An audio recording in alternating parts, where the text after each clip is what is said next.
Welcome, Adrian. Thank you so much for having me, Ariel. Thank you for being here.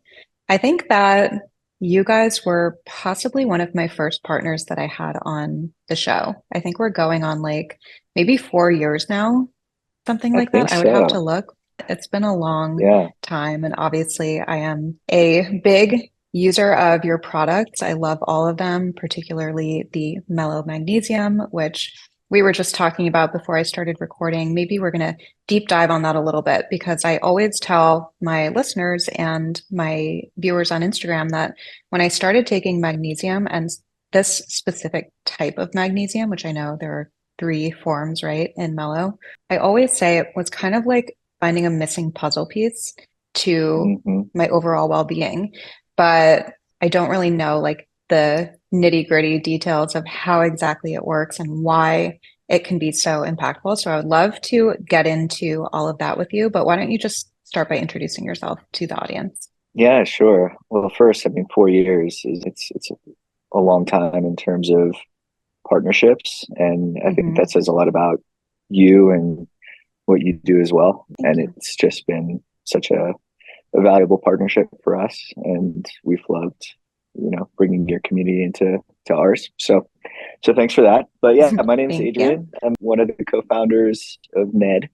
I found my way into Ned. I wouldn't say it was really an intentional path. I had spent, the first 10 plus years of my career in entrepreneurship and largely in media, and lived in New York City. I lived in Paris and Hong Kong. And, I found myself at some point when I was about 32, I want to say, and living in New York City. I'd been there about 8 years and I'd sold a company, and it was kind of like living the life I thought I wanted. I had my bachelor pad and shiny toys and all sorts of fun trips. And let's just say I wasn't sure how to be honest with myself, but like what I was feeling was this just like looming sense of angst and discontent, and really just like didn't know what to do with it. So, you know, I just kind of kept living my life. It was like work more, party more, date more, and it was all going to be great.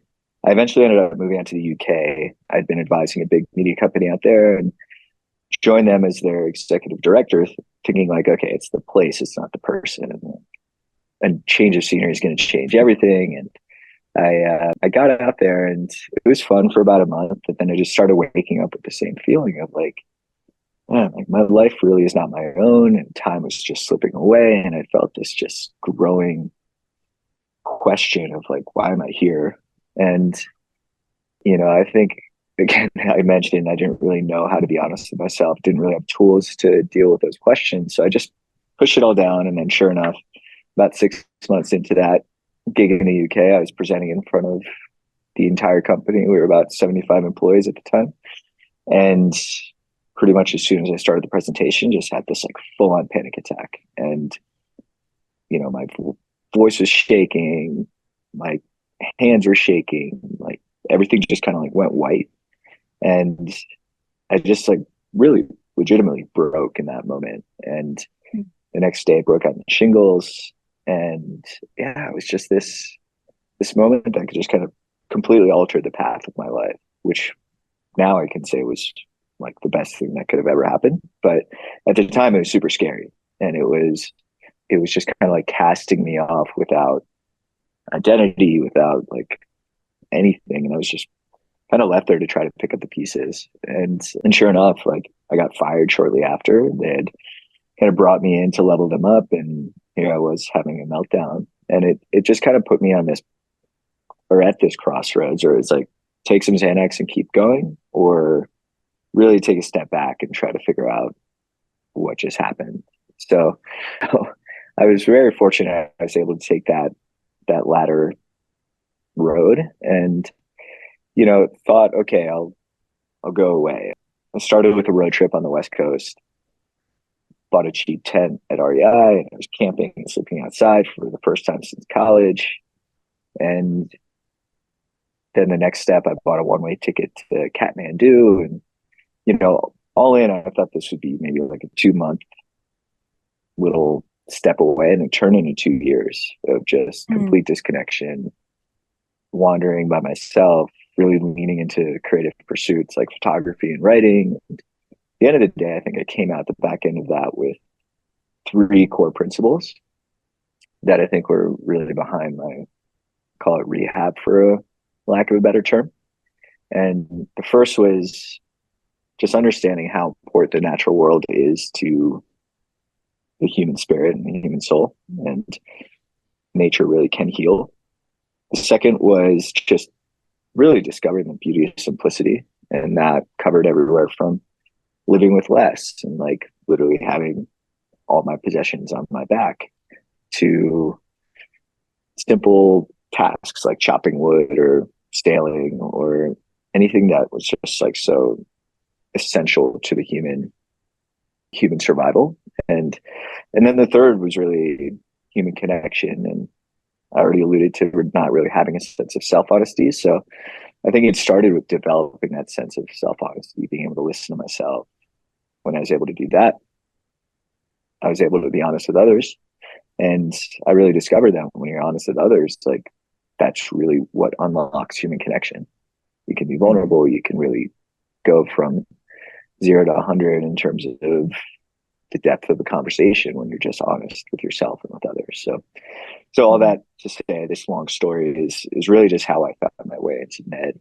And when Rhett and I reconnected in 2017, it was very just synchronistic that we were able to come together to build this brand and parlay a lot of those struggles and that experience into building something that, you know, I think still to this day really carries a lot of adherence to our mission and a true commitment to just kind of living out our values.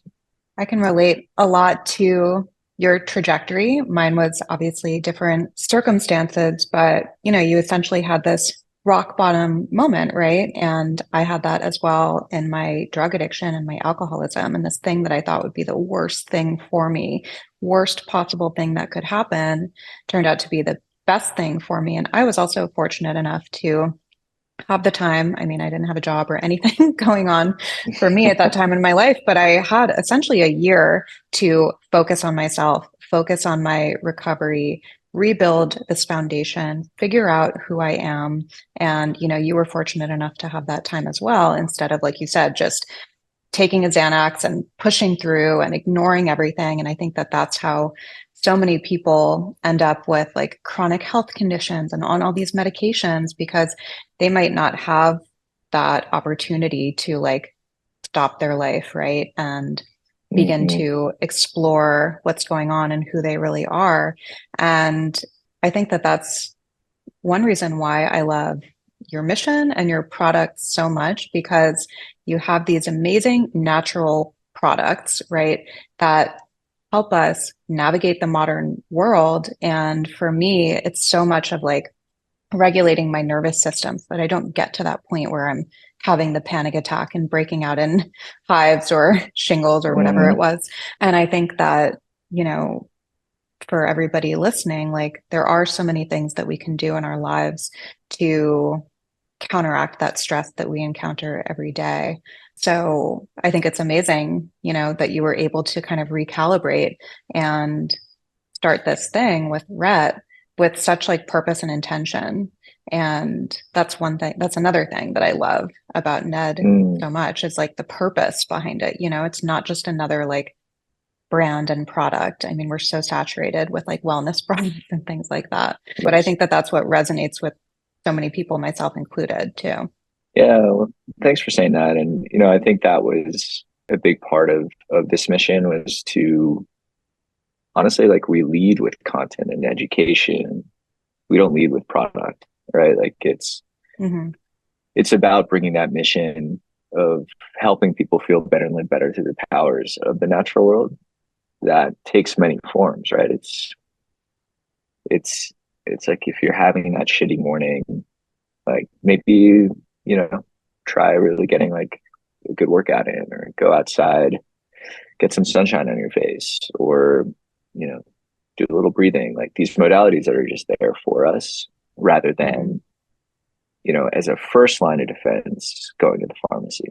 And, you know, as a first line of defense being key there, because we are huge believers in science and believe that there's a time and a place for it all, and there's no shame in it at all. It's really just, what can you try before that? That is Hmm. quite literally right outside or in the kitchen or whatever it is. So yeah, it's important to us. I was in the studio maybe last week or the week before, and there were a bunch of us in there, and everybody was saying like how kind of overwhelmed they feel. It's such a busy time right now for a lot of people. And I think it was my producer who said, like, yeah, it's crazy. I went out at my lunch break and just went for like a 5 minute walk and I felt so much better. And we were all talking about like, isn't that so crazy? But I think Mm-hmm. that, again, we feel like these really healing modalities that we have available to us, we don't have the time, right? Like we're so focused on whatever the next thing is, Yeah.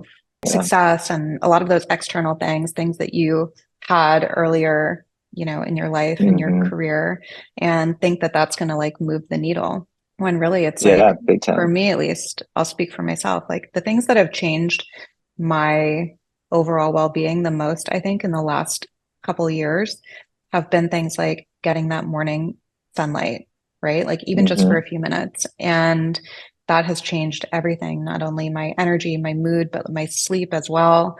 I want to talk to you about circadian rhythm, going for little walks, Mm-hmm. even if it's just for a few minutes, taking a break after 20 minutes of looking at the screen, eating protein in the morning, like these things that most of us can find a way to do. And I understand, some people live in like colder climates that aren't as sunny, and a lot of people come back with like, but.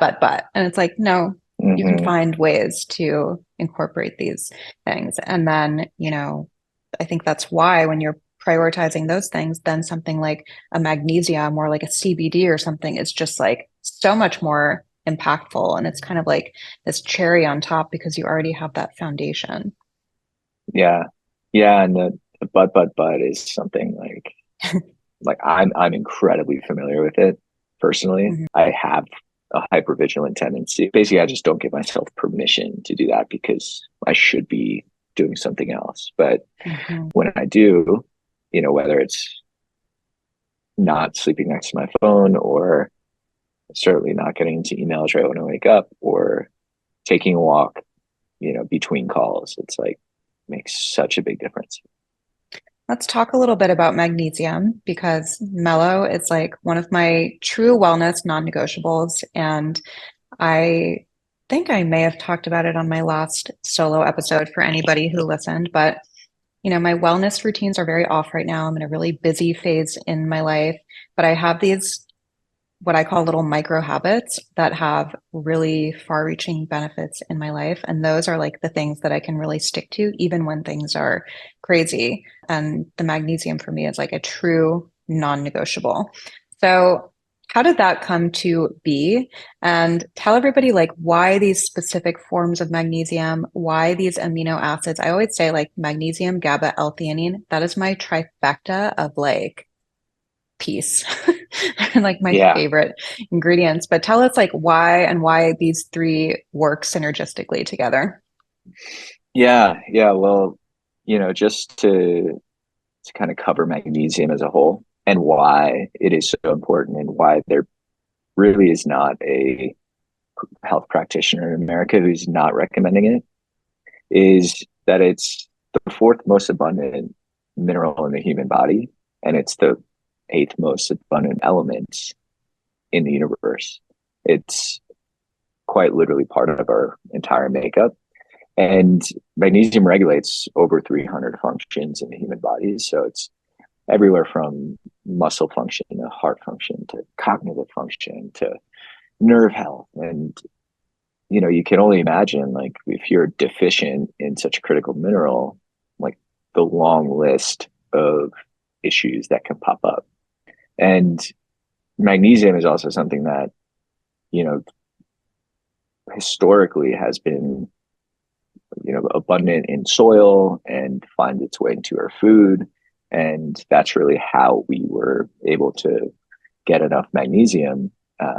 But where the industries are today, and where, our food is just not nutrient dense like it used to be. Carrot in 1940 had 4 times the magnesium that a carrot does today. And, we're just not getting that recommended daily value. So the net result is, this is a WHO statistic that, upwards of 75% of Americans are not getting their daily recommended value of magnesium.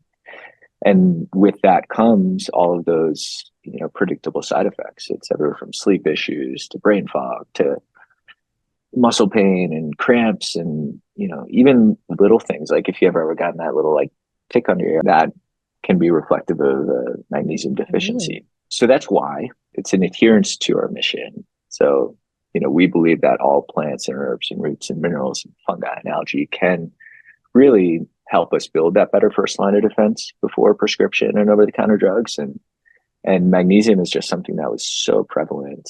And, and speaking with a lot of different practitioners and doctors, it became abundantly clear that this was a good area of focus. And so we started with magnesium and just looking at like, okay, why are there so many different types of magnesium? What are the differentiators? And we quickly realized the first primary differentiator of a good magnesium is a magnesium chelate. And basically what that means is magnesium ions are bound with amino acids, and amino acids can naturally help deliver magnesium into our bodies, right? So like drugstore magnesium is not a chelate. It kind of fills your gut with water and turns into a laxative.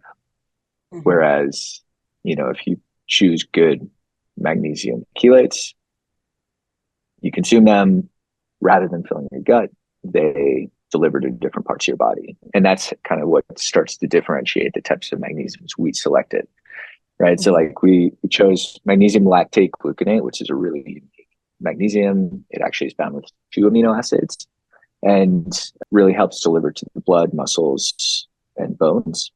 So it kind of just immediately gives you this like full spectrum body optimization.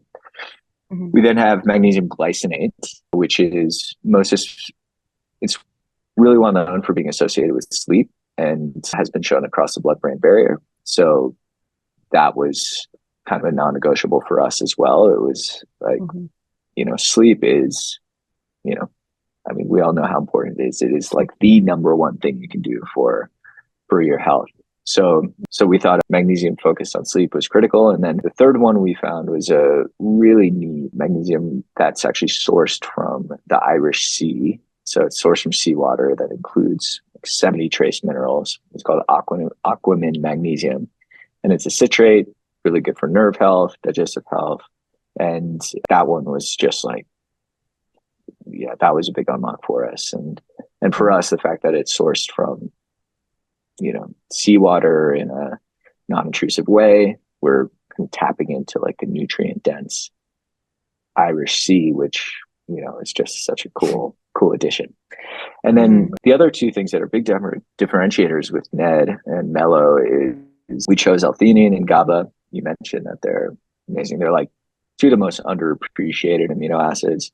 They're kind of like, GABA is like this almost forgotten neurotransmitter that doesn't get enough love, in my opinion. I think it's the best in our lives. Yeah, it's so good. And and you mentioned Xanax earlier, and people just automatically go to that. Xanax, what does it do? It increases the GABA in your brain, or it limits like I don't know exactly how it works, but it has to do with GABA. You have more GABA in your system, essentially, right? Yeah, and then limits uptake. So it's kind of like you, in the long run, kind of become deficient of it.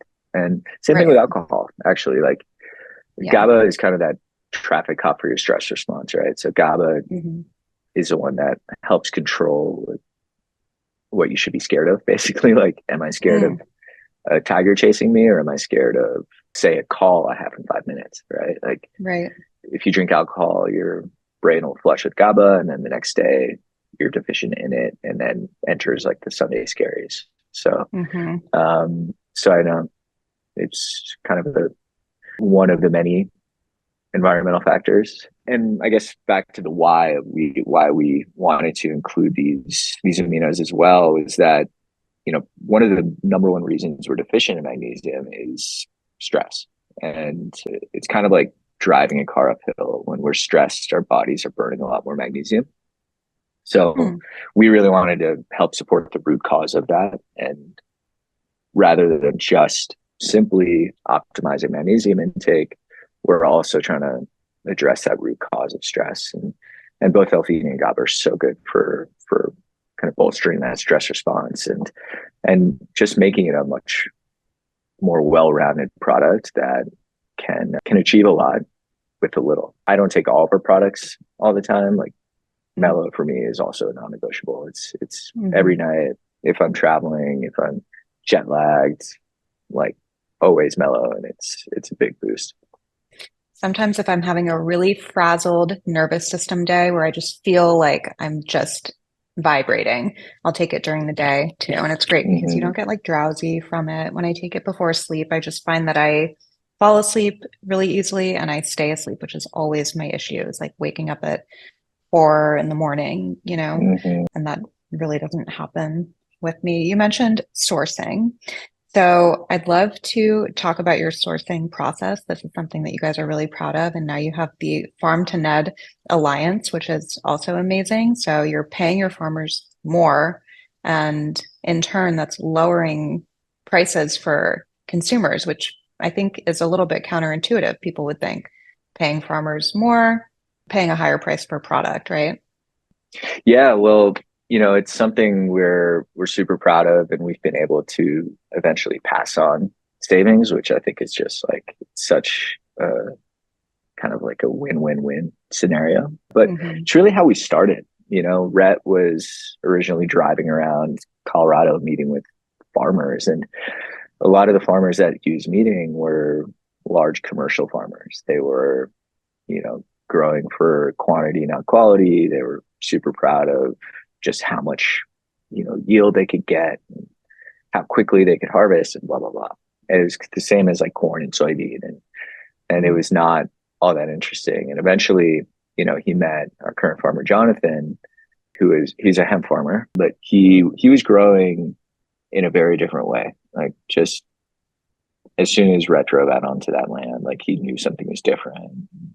Jonathan was literally out playing music to his plants, and it was like this kind of aha moment that okay, this is different. And then when we actually got product in our hands, it was like, wow, this is a lot better. So, immediately we struck up that partnership. We wanted to source directly from him. And it's a model that worked for us very quickly because the quality was a lot better. We had a direct partnership with him so we could create transparency and tell his story about his farm and how he does his compost teas and his regenerative practices and all these things that were just really wonderful. And then, a couple years into business, you know, hemp industry just went crazy, like hemp prices dropped like crazy. And that's the type of situation that would have washed out a farmer like Jonathan. Like he just would not have been able to support his family with prices that were being found on the market. So we made a very intentional choice to pay him more and quite a bit more in fact, and allow him to stay in business and then deliver better products to our customers. And then as we've been able to implement more of this, drop prices. So it started with them, Jonathan and his wife, and has since evolved into kind of how we source all of our ingredients. And that's what led to our Farm to Net Alliance, which has been now in existence for about 2.5 years. And it's basically a mandate that anytime we source a new ingredient that's from a botanical, we go out and find the best independent, often female or minority owned farms that operate regeneratively, that are organic, and make sure that we're sourcing directly from them. And what that has led to is now that it's pretty much spread across our entire business, we've really seen the effects of that in both quality of our products as well as now the economic side of it, where there are no middlemen. we stay away from middlemen, and they're the ones eating a lot of the margin anyway. So we've been Hmm. able to find scale with it and pass on the savings, which is just something we're proud of. It's more of a passion project. It's not messaging we lead with, but it's something that has really helped us create better products and Hmm. do better for the planet, we think. Well, I feel like this all goes back to the intentionality behind your product and like the integrity. And it's like you've had these core values from the beginning, but now you're 6 years into it, right? It's your 6 year anniversary. So were there things that you were really passionate about in the beginning that didn't end up working out? And what were maybe some of the most surprising lessons that you've learned along the way? Because you guys really listen to like your customer base, right? I mean, it's like Mm-hmm. you lead with that integrity and that intentionality and the feedback from your customers. I would imagine they're so loyal. Yeah, yeah. Well, it comes down to community, right? Like kind of having a Hmm. sense, like when we want to kind of gut check a new product idea, we can go to our community. And when we want to do a little customer research, that there's plenty of willing participants. So that's been super valuable for sure. As far as, what we thought and what hasn't worked out, like there's some doozies in there. Like we've had for every good idea, there are a few ones in the graveyard. So it's just the nature of being a startup. It's like, we're going to try a lot of stuff. Actually, one in particular, and this came actually from listening to our community. We had a lot of customers who were asking about, whether full spectrum hemp or magnesium really helped with menstrual symptoms, and it was something that Rhett and myself as two guys, like we felt kind of, let's call it, less qualified to answer those questions. So we really went down a pretty deep path and assembled like an amazing team of women who helped us really explore that and answer that question. Everywhere from my wife, who is kind of the curator of the product groups, to our botanist Annie, to our formulator, to the artist who ended up designing the packaging, to the the farmers were female. Like it was top to bottom of a product really created by women for women. And Hmm. and we thought for sure this was going to be, a really successful product. But I think what we learned in that is we launched this category with 4 products, and that was Hmm. just too many. And we didn't really focus on the core need. And we, tried to really like, answer a lot of questions that we didn't even know people were asking. Right. We took like the one Hmm. seed and we're like, okay, we can do all this stuff. And Hmm. that was like one of the early lessons, and it's helped us kind of stay on track and keep things really simple for sure. Hmm. And then for the second part of your question, yeah, a few really fun lessons to reflect on.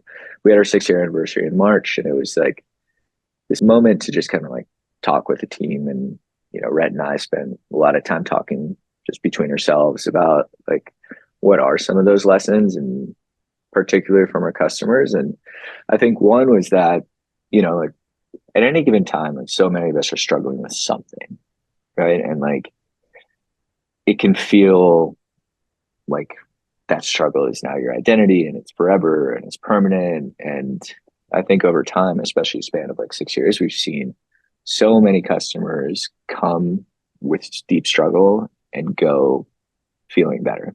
And I Hmm. wouldn't say it's exclusively about our products, but I think it's reflective of this idea that like in moments of struggle, like it is that is not the end all be all. And I think for us, it's like best case scenario is when we lose a customer because they don't need us anymore.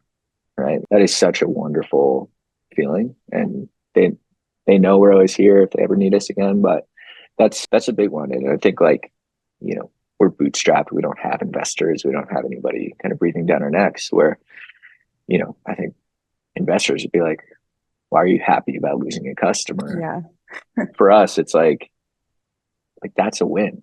Right. And you mentioned circadian rhythm. It's like if we can reset somebody's circadian rhythm and get them sleeping well and they don't need us anymore, like best case scenario for sure. Yeah, probably not a business model that a lot of investors would Yeah. would deem worthy of their investment. I mean, obviously, you guys have built an incredible company and, you do have that loyal base of customers, and now you're in Air One. And I mean, you guys are growing, but yeah, most brands want to make repeat customers of everybody, right? Hmm. Yeah. Yeah, totally. Yeah. And then I think the other one is just, it's always a good reminder that, you know, and it's something we always get reminded of from our customers, and it's kind of in our tenants at this point, is that, in whether you're a brand or just in life, like I think all people really want is to feel seen and feel heard. And that's kind of gone into a lot of what we do as well. It's just making sure like we're listening first, and just meeting customers where they are. And I think it's just like it's always a reminder, even if it's a hectic day, if we just take that extra time to sit there and hear somebody out, and mirror back to them and make sure they know that they're heard and seen, like it makes all the difference in the world. And it's something I, Mhm. try to practice in my life outside of net as well. And it's a good one and a good reminder for sure. Has your life done a complete 180? Have you had any of those episodes that you had all those years ago when you were making that presentation? Or has your new lifestyle and your purpose kind of eliminated all of the anxiety that you were feeling?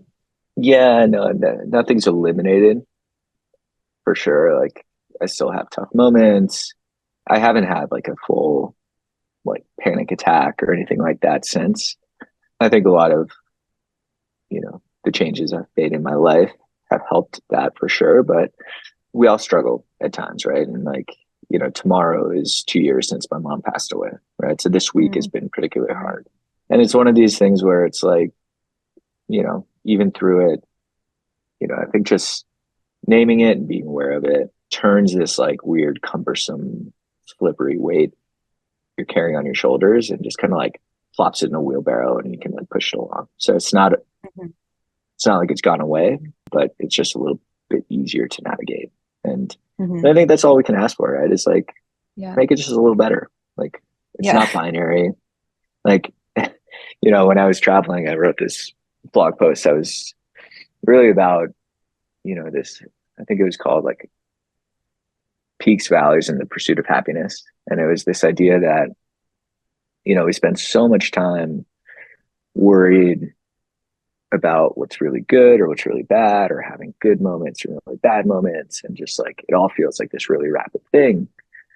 But then you all of a sudden realize like that is the essence of life. That is a heartbeat. That is a heart rate monitor. Like that is life. And if life was all just like one big happy moment, like a flat line as far as life goes isn't really life, right? On a heart rate Yeah. monitor, that's a bad thing. Yeah. So, I think good times, bad times are inevitable. Struggles, moments of ease, it's all inevitable. And that's where like the wonderful reminder is like even in tough moments, like a good moment's coming, right? Like Mhm. it's just inevitable. Yeah, I think that we all have this kind of innate sense of like permanence, though. Like when things get bad, to your point, you were talking about this earlier, we think it's never going to get better. And when things are Mm-hmm. good, I think that, well, maybe a few things. I think sometimes people struggle with feeling like the other shoe is going to drop, but then, I Mm-hmm. think that we also just kind of feel like, okay, this is like going to be it forever. And then something challenging does come up, and it's like, well, what did I do wrong? It's really Mm-hmm. about like learning how to be flexible, I think, and embrace those peaks and valleys and remember that it's not permanent. Yeah, yeah, that's so well said. And I think when we can do that and just kind of try not to attach to the good or the bad, and just, as cliche as it is, like focus on the present moment, I think if we're doing that, we can raise the center point of the highs and lows, right? Like your Mhm. baseline can raise a little bit, and then the highs are higher, the lows aren't as low. And I think that can be like where we Mhm. spend time and focus. Love that. Well, as I mentioned, you guys are in Erewhon now. So for everybody in LA who's listening, you guys can go get your mellow there, but tell everybody where they can find you. Yeah, well, you can always find us at helloned.com. That's our kind of home base and where you can learn about all things farm to net and products and sourcing and farmers we work with. And, that's where we tell our stories. And of course, yes, we're now at Air One as of this past November, which has been a wonderful partnership and super happy to be there. And every time I'm in LA, I just kind of like have to just go like see us on shelf and pitch myself. And, Yeah, it's just one of those moments. And then, yeah, we're also, Mellow is now available on Amazon as well. So it's not amazing. hard to get your Mellow. And so we're slowly but surely spreading our message. Well, happy to see all of your success. Thank you so much for coming. Thank you so much, Ariel. Talk soon.